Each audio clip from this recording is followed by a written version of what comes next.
Señoras y señores, nos estamos enfermando. La esperanza de vida está disminuyendo y ¿qué cree? Nosotros tenemos la culpa.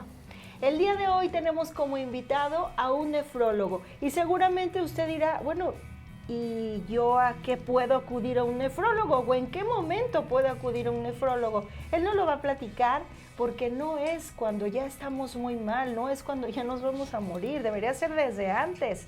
Luis Salazar, nefrólogo, ¿cómo estás? Bienvenido. Hola, muy bien, con mucho gusto estar aquí con ustedes nuevamente. Y yo más, encantada de que hablemos de este tema, porque nos tenemos que cuidar, Luis, las cosas se están poniendo densas en cuanto a la salud se está hablando. Exactamente, el tiempo es riñón, entonces hay que cuidarlo. Lo dijiste excelente, el tiempo es riñón. Y hablando del riñón, porque de eso tiene que ver un nefrólogo con el funcionamiento de nuestro riñón. ¿Qué tanto lo estamos cuidando o qué tanto le estamos dando en la torre que nos estamos enfermando? Tú me platicabas un dato muy curioso cuando nos estábamos poniendo de acuerdo para esta entrevista, y es que aquí en México se ocupa un primer lugar en una situación muy complicada como es la insuficiencia renal. Así es. México es primer lugar a nivel mundial, específicamente Jalisco. El estado de Jalisco es el primer lugar a nivel mundial con enfermedad renal crónica. Y en tercer lugar es Aguascalientes con insuficiencia renal crónica. ¿Y en todo el mundo? En todo el mundo, así es, a nivel mundial. Es muy importante esto porque existen múltiples factores que condicionan el daño en el riñón. Uno de los más importantes es por diabetes. Esa es la importancia de que cualquier paciente diabético tiene que tener atención por un nefrólogo. En Jalisco, ¿qué se ha encontrado? Que existen distintos datos que nos orientan a contaminación por metales pesados. Una nefropatía, le llamamos focal y segmentaria, secundario al depósito de metales pesados. Esto se encontró por un estudio hecho en la escuela de UDG, en donde se estudió cuál era la causa que condicionaba mayor incidencia en Jalisco de enfermedad renal crónica, y se estudió el agua del lago de Chapala, donde se encuentra que estaba contaminado por metales pesados como mercurio, arsénico, plomo, lo que condicionaba que estos pacientes generaran insuficiencia renal crónica a la larga. Y en Aguascalientes se han encontrado en múltiples estudios como factor de riesgo los agroquímicos, distintos agroquímicos que utilizan en el campo, principalmente en Calvillo, donde se cultiva mucho la guayaba, se encontró que los que estaban expuestos a estos agroquímicos generaban a la larga enfermedad renal crónica. Tenemos una mala idea de que acudir a un nefrólogo cuando tenemos que saber qué es un nefrólogo, porque hasta busca uno. Claro. Pero tenemos esa idea de que al acudir a un nefrólogo es porque ya hay una situación terminal. Eso no es así. No, de hecho, algo muy importante que todos deben de saber, cuando un paciente tiene enfermedad, daño en el riñón, el daño es muy tardío. ¿Por qué? Porque no causa síntomas. Un paciente puede cursar completamente sintomático hasta cuando la función de su riñón disminuye hasta menor a un 50%. Entonces, fuera de esto, puede mantenerse desapercibido, pues. El paciente no puede sentir absolutamente nada y tener un daño en el riñón. Esa es la importancia por la cual tienen que acudir con su nefrólogo para diagnosticar de forma temprana, estimular con distintos, ya sea medicamentos o cambios del estilo de vida, para evitar esta progresión o enlentecerla. Ahora, ante este dato que nos estás dando, que sí es bastante alarmante, imagínese usted darnos cuenta que tenemos un problema de riñón cuando hay un 50% ya del problema, o sea que ya está dejando de funcionar. Tenemos 2 riñones. Así es. ¿Por qué 2? O sea, ¿podemos estar sin uno y sin el otro? Esta duda yo siempre la he tenido, porque si Claro. tenemos 2, pero a veces podemos donar el otro, ¿quiere decir que podemos vivir con uno? Así es. De hecho, el riñón es una maravilla, porque a pesar de que exista pacientes que nazcan sin un riñón, lo que llamamos agenesia renal, o incluso pacientes que posterior a un accidente tengan algún traumatismo de un riñón, o que por una cirugía, por alguna tumoración le tengan que quitar un riñón, o que estos pacientes sean donadores hacia algún familiar, no afecta completamente su vida, pues pueden cursar lo largo de su vida sin ningún problema. ¿Por qué es esto? Ya que el riñón, una vez que tienen una nefrectomía estos pacientes o pacientes que solo nacieron con un riñón, el riñón único se hipertrofia, crece, aumenta su tamaño y aumenta su función para suplir la función del riñón que está deficiente. ¡Qué maravilla! Ahora, ¿para qué nos sirve el riñón? ¿Qué funciones hace en el cuerpo? El riñón es una maravilla, como les mencionaba previamente. ¿Estás enamorado del riñón? Estoy enamorado del riñón, porque prácticamente lo hace todo. El riñón, de hecho, algo muy importante que muchos no saben, es que los sentimientos que nosotros sentimos hacia una persona son por secreción de sustancias que produce el riñón, no el corazón. ¿En serio? Entonces, lo que sentimos cuando estamos enamorados es gracias al riñón, Te no al quiero corazón. con todo mi riñón. Exactamente. Ah, no, con mis 2 riñones. ¿Qué es lo que hace el riñón? El riñón se encarga de filtrar toda la sangre de nuestro cuerpo y eliminar las toxinas por medio de la orina. Todos los desechos del metabolismo, lo que el cuerpo ya no necesita, lo elimina por medio del riñón, ¿ok? ¿Qué más hace? El riñón se encarga de mantener la homeostasis del cuerpo. ¿Qué es homeostasis? Es el equilibrio. Entonces, se encarga el riñón de mantener una adecuada concentración tanto de la acidez y las bases o los alcalinos de la sangre para mantener un pH más o menos dentro de la normalidad, y también mantiene la concentración de distintos electrolitos en el cuerpo, como son sodio, potasio, calcio, que esto nos ayuda al funcionamiento del sistema nervioso, al funcionamiento del corazón, de los músculos. Por eso es que les digo que el riñón prácticamente lo hace todo. ¿Qué también hace? Regula la presión arterial. El riñón se encarga de producir sustancias que ya sea que actúen directamente al sistema nervioso central y regulan la presión arterial, o por medio de secreción de hormonas que produce el riñón, como la renina, para tratar de producir sustancias que aumentan el flujo del riñón o lo disminuyen, y así es como regulan la presión arterial. También se encarga del control de líquidos. El riñón se encarga de eliminar el exceso de líquidos o mantener la eubolemia. Cuando estamos deshidratados, el riñón retiene mayor cantidad de líquido para que se mantenga el flujo sanguíneo al resto de los órganos. O sea que es como un equilibrio el riñón. Exactamente, se encarga de mantener el equilibrio. Y aparte produce sustancias para los enamorados. ¿Qué sustancias son? Yo me quedé con eso. Produce renina y activa un sistema que se llama renina-angiotensina-aldosterona, que también sirve para la regulación de la presión arterial. ¿Qué también hace? Produce hormonas que nos ayudan a estimular la producción de glóbulos rojos. Por eso los pacientes que tienen enfermedad renal crónica generan una anemia. Que también hace, regula el metabolismo mineral óseo. El riñón es el que se encarga de activar la vitamina D. Esa vitamina D que se estimula con los rayos solares, el riñón activa esta hormona. Y también se encarga de eliminar el fósforo. Es por eso que los pacientes con insuficiencia renal crónica a la larga pueden generar alteraciones del metabolismo mineral óseo, ya sea que tengan malformaciones óseas, calcificaciones vasculares, condición incluso alteraciones del fósforo, que el fósforo se deposita en la piel y puede causar mucha comezón en los pacientes, causar úlceras en la piel y múltiples complicaciones. O sea que el riñón equilibra y enamora. Es parte de todo lo que nos dijo, fue lo que me quedé yo. ¿Usted con qué se quedó? Pero lo importante es que el riñón realmente es muy importante, es un órgano muy importante del cuerpo, nuestros 2 riñones, y hay que cuidar los 2, ¿verdad? No porque podamos estar solo con uno, pues hay que cuidar los 2 porque es parte de nuestro funcionamiento. Exactamente. Porque si no cuidamos los riñones, ¿qué sucede, doctor? ¿Qué es lo que pasa? Háblanos con claridad. Ok. ¿Qué es lo que pasa si los riñones dejan de funcionar? Algo que tienen que comprender todos es que cuando un órgano falla, de forma secundaria va a causar un disestrés en todo el organismo, una disregulación, y va a causar enfermedad en otros órganos, ¿ok? Es por eso que los pacientes que tienen insuficiencia renal crónica generan anemia, generan hipertensión, generan insuficiencia cardíaca, aumenta el riesgo de eventos vasculares cerebrales, hemorragias cerebrales, embolias, etc. ¿Por qué? Porque el riñón, imagínense, se encarga de depurar todas las toxinas del cuerpo. ¿Qué pasa si estas toxinas no se depuran? Comienzan a elevarse en la sangre porque no se pueden eliminar, no se salen del cuerpo, se va envenenando el cuerpo, exactamente. Entonces es tóxico para el cerebro, los pacientes comienzan con alteraciones neurológicas, desorientación, náuseas, vómito. A nivel gastrointestinal pueden tener náuseas, vómito, incluso hemorragia intestinal, tener vómitos con sangre o hacer evacuaciones con sangre. También puede causar a nivel del corazón que este corazón se inflame, algo que nosotros llamamos pericarditis urémica. Se inflama por las mismas toxinas del riñón y causa una inflamación y una insuficiencia cardíaca secundaria.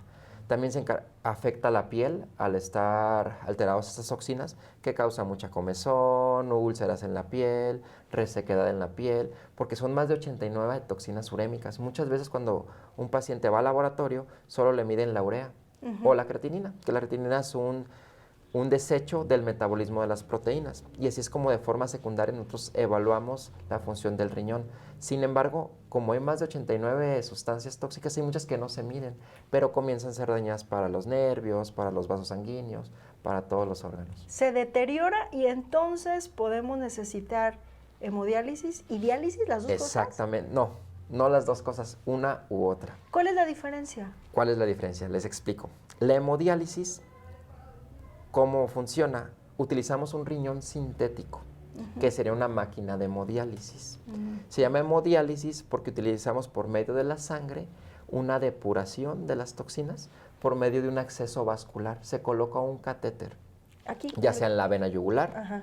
en la vena femoral Ajá. y en ocasiones que no se debería de colocar en la vena subclavia. Y existen lugares atípicos, vena ilíaca, vena cava, etc.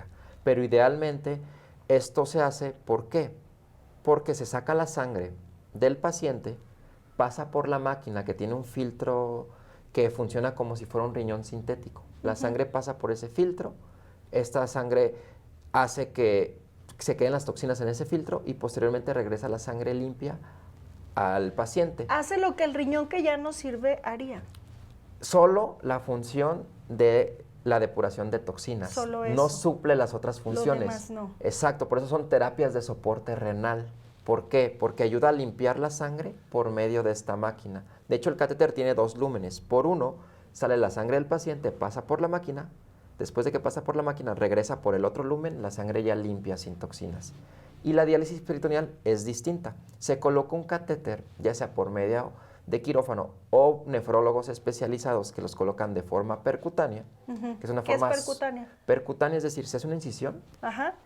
de 1,5 centímetros, se abre la piel y se pasa el catéter por ahí, sin necesidad de quirófano, de pasar anestesia general, es con anestesia local y ahí mismo se coloca el catéter.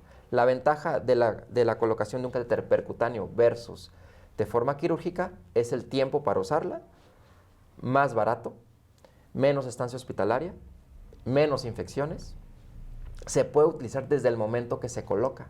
Yo coloco un catéter en menos de 10 minutos y en ese momento, ya que está colocado el catéter dentro de la cavidad peritoneal, se puede utilizar. ¿Y la diálisis qué es? ¿La diálisis qué es? Se llama diálisis peritoneal porque utilizamos una membrana que es del cuerpo, se llama peritoneo. Es una capa de grasa con muchos vasos sanguíneos. Es similar a lo que preparan cuando hacen menudo. ¿Han visto la pancita? Sí. Esa capa de grasa tiene muchos vasos sanguíneos. Ajá. Nosotros bajo el abdomen tenemos esa capita de grasa. Entonces utilizamos esa capa como si fuera una coladera. Colocamos este catéter que va hasta la cavidad peritoneal y después infundimos una solución dializante que es rica en glucosa y distintos electrolitos. La glucosa nos sirve para jalar esas toxinas. Entonces, la cavidad peritoneal, esa membrana, la utilizamos como si fuera una coladera. Nos ayuda a filtrar esas toxinas, se quedan esas toxinas ahí en ese peritoneo con la solución, se deja un tiempo la solución dentro y después la drenamos. Y así es como lavamos la sangre, como depuramos las toxinas.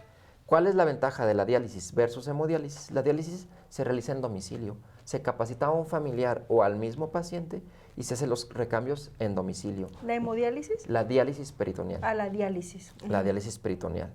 Entonces se hace en su hogar, se adecua un cuarto específico solo para realizar las diálisis. Se les enseña a los pacientes la forma adecuada de asepsia y antisepsia, de lavarse las manos, que deben de mantener el cuarto limpio, etcétera.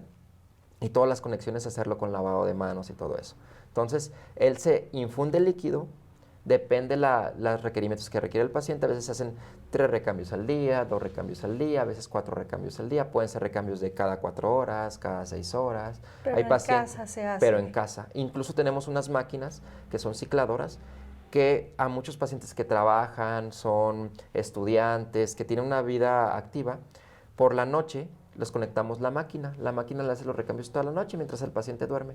En la mañana se desconecta, se va a hacer su actividad laboral y en la noche se vuelve a conectar y así es como depuramos las toxinas por la noche.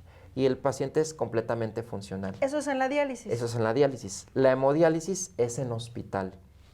¿ok? Tiene que acudir el paciente al hospital, también debe ajustarse de acuerdo a los requerimientos de cada paciente.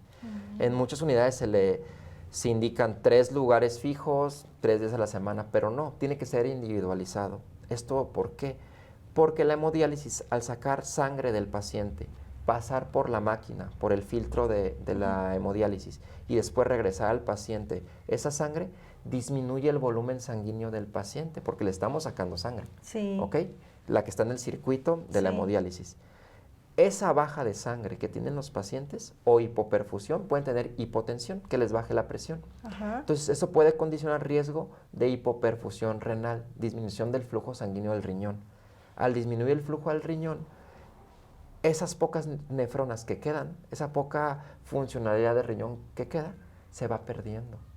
Y es por eso que los pacientes en hemodiálisis dejan de orinar más rápido que los de diálisis peritoneal. De hecho, hay un estudio muy interesante que salió en 2018 que comparó pacientes que ingresaban a diálisis peritoneal y hemodiálisis. Porque en teoría en países desarrollados, Estados Unidos, en Europa es pura hemodiálisis, es rara la diálisis peritoneal. México y Sudamérica son pioneros en diálisis peritoneal, ¿ok? Entonces, comparó ambas modalidades y los pacientes en hemodiálisis fallecían más los primeros 2 años. Después de los primeros 2 años, esta mortalidad se equilibraba, pero al menos los primeros 2 años vivían más los de diálisis peritoneal. ¿Por qué? Porque preservan la función renal residual. Esa poca función que queda el riñón, tal vez se inicie la terapia de soporte renal porque el riñón ya no depura bien, porque tiene muy alto el potasio y los electrolitos, porque está muy sobrecargado el paciente, porque tiene muchos síntomas por las toxinas, náuseas, vómito y no puede comer y se está desnutriendo.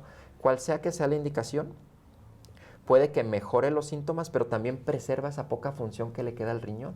Porque el riñón no solo depura toxinas, hace muchas funciones. Todo esto que nos cuentas se escucha complicado. Y sobre todo, que no quisiéramos verlo en alguien que queremos o en nosotros mismos, no vernos en esta situación. Para todo esto hay una solución y la solución es prevención. Exacto. De hecho, eso es muy importante. Qué bueno que lo menciona.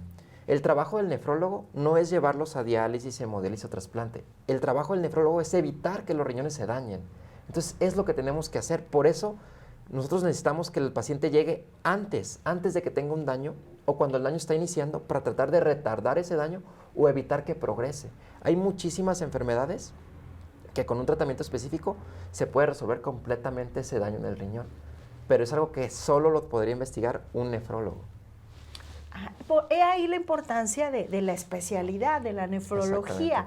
Ahora, todo tiene solución, menos la muerte. Y en el caso del riñón, si estamos a tiempo de prevenir, podemos hacer mucho. Que yo estaba así porque estoy buscando dónde está Maca, ya no supe.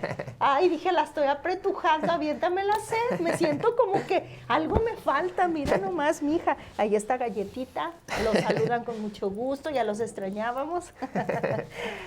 ¿Qué podemos hacer para prevenir enfermedades del riñón? Algo muy importante y básico que todos tenemos que hacer es tomar agua, ¿ok? Estamos constituidos por el 60% de agua, entonces lo mínimo que tenemos que hacer es tomar agua, ¿ok? ¿Cuánto se recomienda?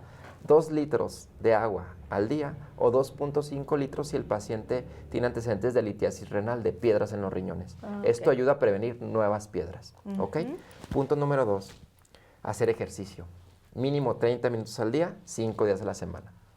Punto número 3, sedentarismo. O sea, evitar el sedentarismo y mantenerse en un peso ideal disminuye el riesgo de daño en los riñones. Hay un estudio muy interesante que salió justamente este año en el cual demuestra que los niños con obesidad tienen de 6 a 8 veces mayor riesgo de generar enfermedad renal crónica a futuro. De hecho, ya está comprobado.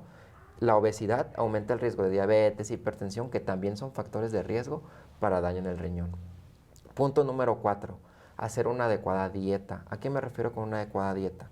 Cuando ya tienes un daño en el riñón, tienes que ajustar tanto el consumo de proteínas, de sodio, fósforo, potasio, etc. Pero en un paciente que aún no se daña, hay que evitar alimentos procesados, dietas altas en sal. Por lo tanto, no se deben de consumir refrescos, no consumir embutidos, salchicha, jamón, tocino, chorizo, ¿Ni etcétera. poquito? Ni poquito, porque el exceso de sodio condiciona aumento de la presión arterial y que posteriormente disminuye el flujo a nivel del riñón y pueda condicionar tanto obesidad, aterosclerosis y múltiples enfermedades.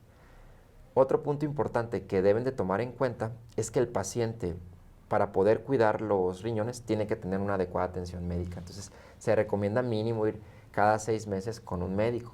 No necesita ser nefrólogo, pero sí hay que acudir con un médico de forma regular, no esperar a que estén enfermos para acudir al médico. Otro punto muy importante, no fumar. Eso es súper básico. De hecho, es de las peores drogas que existen y es una droga legal. ¿Por qué les digo esto? Muchas veces pueden juzgar a la sociedad por el consumo de drogas, pero si sabemos que las personas fuman, toman refresco, toman distintas sustancias, alcohol, que sabemos que dañan al cuerpo, son drogas legales, entonces ¿por qué las consumen? Si tú sabes que esto daña a tu cuerpo, ¿por qué la consumes? Pues, entonces es algo fundamental. Otro punto importante es no automedicarse. Hay múltiples medicamentos que dañan el riñón. Uno son los antiinflamatorios no esteroideos. ¿Cuáles son estos? Diclofenaco, naproxeno, ibuprofeno, ketoprofeno, ketorolaco. Todos estos dañan los riñones. De hecho, hay un estudio de todos estos en los cuales se ve que hasta el 88% de los pacientes que los consumían generaban daño en los riñones, aunque fuera subclínico. Y el menos dañino de todos estos es el ibuprofeno, pero de todos modos causa daño en los riñones. Y luego por ahí hay otro que hace daño también que usamos para cuando tenemos Exactamente. gastritis, ¿verdad? Los inhibidores de bomba de protones, como el omeprazol, pantoprazol, esomeprazol, estos a la larga dañan los riñones también. También hay distintos medicamentos que se utilizan como antivirales, antibióticos que dañan los riñones. Y algo muy importante, como nefrólogos no recomendamos el consumo de ciertas herbolarias, ciertas plantas que ya está comprobado que dañan los riñones, como hierba de San Juan, distintos tés chinos, la toronja es un inductor enzimático, mucha gente lo utiliza para bajar de peso, ¿Sí? pero lo que hace es estimula la producción de ciertas enzimas a nivel del hígado que acelera su función de estas enzimas. Entonces, puede ser que usted esté consumiendo un medicamento y como acelera el metabolismo, puede que este medicamento llegue a la dosis tóxica rápido y sea dañino. O de lo contrario, puede que lo metabolice tan rápido que no llegue a la dosis mínima eficaz y por lo tanto no tenga el efecto del medicamento. Eso está múltiplemente estudiado. De hecho, la toronja es uno de los más estudiados que genera estas alteraciones y se consume de forma muy frecuente. Y hay muchas cosas que frecuentemente, de cierto, nos recomiendan consumir para eso, para adelgazar, para el riñón, para el hígado, para la vesícula, pero en exceso todo es malo y hay ciertas plantitas que son muy benéficas, pero si te pasas de la cantidad, ya es dañino. De hecho, todo en exceso hace daño. Algo muy importante es que el principio activo, que es la molécula activa que hace el efecto, por ejemplo, de la aspirina es el ácido salicílico, ¿no? Entonces hay muchos compuestos que son fármacos que fueron extraídos de las plantas. Sin embargo, una planta no podemos cuantificar cuánta dosis de principio activo tiene. ¿Por qué? Porque depende de la tierra, de los minerales que tiene esta tierra, de la cantidad de agua por la que estuvo administrado esta planta, la altura por la que fue sembrada esta planta, la temperatura, son muchos factores. Entonces podemos ponerle una ramita para hacer un té, pero no sabemos qué dosis. Entonces puede que esa ramita sea una dosis tóxica y dañar nuestros riñones. De hecho, el principal daño que causan los riñones las plantas, muchas de esas plantas que les mencioné que ya está estudiado, es porque genera una inflamación alérgica en el riñón. Entonces genera que nuestro mismo cuerpo migren las células inflamatorias al riñón y generan una inflamación crónica. Algo interesante, una fruta muy consumida en las zonas de la costera es el carambolo. Ajá. El carambolo genera oxalatos que generan litiasis por oxalato, piedras por oxalato. Eso ya está múltiplemente estudiado y está comprobado. ¡Qué barbaridad! ¿Cuántas cosas estaremos consumiendo que nos hacen daño? ¿Cuántas cosas estamos haciendo que nos están haciendo daño a nuestros órganos? En este caso el riñón, consumo de refresco, consumo de tés, de plantas mágicas que en exceso pues nos están dañando también, una mala dieta, no hacer ejercicio, el sedentarismo, el sobrepeso, tantas cosas que nos has mencionado, lo que no debemos de consumir como... Pues a quién no nos gustan los embutidos y luego en las pizzas vienen, doctor. Exactamente. Y ya dijo que ni poquito. O sea, idealmente es nada en exceso, pues. Fuertes declaraciones. De vez en cuando. Algo también importante que debo decirles es que un paciente que sea diabético o hipertenso debe tener control por un nefrólogo. ¿Por qué? Porque los niveles de control adecuados, tanto de presión arterial como de la glucemia, de la glucosa, disminuyen la progresión del daño del riñón. Entonces, esta es la mejor medida que tenemos para combatir el daño en el riñón por estas enfermedades. Tú eres muy joven, tienes un ratito que estás aquí en Nayarit, fuiste a prepararte, hiciste tu especialidad, de hecho vienes directamente desempaquetadito de España y uno dice, bueno, si se preparó tanto, ¿para qué se regresó? ¿Por qué no se quedó por aquellos lugares a brillar? Y resulta que la historia que me contó, yo quiero que la compartas. Ya. El por qué regresas a tu tierra ya con esta especialidad y con esta misión por la salud. Fíjese que fue irónico porque esta estancia que estuve en Madrid, me ofrecieron trabajo allá y el trabajo era muy bueno. Pero una cualidad que tengo, que creo que me ha ayudado mucho, es que siempre he tenido como bien definido lo que quiero. Y algo muy interesante es que me di cuenta desde muy temprana edad que mi forma de ver la vida era completamente diferente de la de mis amigos con los que yo me relacionaba. Porque mis planes de vida nunca fueron ser rico, tener muchos bienes, tener muchas cosas materiales. Mi objetivo de vida era hacer algo grande que cambiara la vida de muchas personas para bien. Ese es mi principal objetivo. Entonces, decidí regresar a Tepic. ¿Por qué? Porque desde que tengo memoria quise estudiar medicina, siempre. Pero cuando empecé a estudiar medicina, me di cuenta que la nefrología era un área que requería mucha investigación, que requería mucho estudio. Entonces, era mi forma como podía aportarle algo a la medicina y poder cambiar la vida de estos pacientes. ¿Por qué? Porque estos pacientes se les diagnosticaba con una enfermedad renal y solo se les ofrecía una terapia de soporte renal, diálisis, hemodiálisis o trasplante. Pero no hacíamos algo que cambiara la vida completamente de ellos. Y ese es mi plan. Regresar aquí, hacer investigación, darse cuenta que las personas de aquí son muy buenas. O sea, hay médicos muy buenos en México. Y tratar de que todos reconozcan la importancia que tiene el atenderse a tiempo de las enfermedades, el acudir al médico y tratar de hacer una conciencia social. Como médicos hacer equipo y que nosotros como ciudadanía también nos acerquemos a ustedes, claro. No a San Google, no a la vecina que nos diga qué pastillita nos vamos a tomar. Y pues esta misión de vida que tú tienes de regresar a tu tierra y de que ya no tengamos esa idea de que un nefrólogo es cuando ya nos vamos a morir o ya se va a morir nuestro familiar y pues tenemos que acudir al nefrólogo para que diga lo último que se le va a hacer para que tenga calidad de vida. No es así y tú quieres que esto quede muy claro. Un nefrólogo entra desde la etapa de la prevención. Exactamente, desde atención primaria. De hecho, mucho del conocimiento de nefrología debería ser de primer contacto. Por eso es mi motivación de tratar de capacitar a médicos de primer contacto para que muchas de las cosas que se detectan de forma tardía sean detectadas de forma temprana. Y así de una forma poder contribuir a personas y ayudarlas, incluso a personas que yo nunca conozca, con el fin de yo transmitir el conocimiento. ¿Dónde te encontramos, Luis? Me pueden encontrar en el Instituto Mexicano del Seguro Social. Soy trabajador del IMSS. También me encuentro en medio privado en el Hospital Santa María, en el Hospital Premium Hills y también en el Hospital San Rafael. Y pues en redes sociales me pueden encontrar como nefrólogo.luis.soltero o en Facebook como Luis Salazar Nefrología.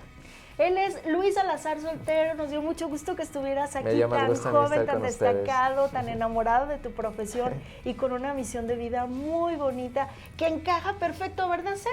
Así es. Con nuestra ideología lente rosa. Gracias por estar aquí. No, gracias a ustedes por invitarme.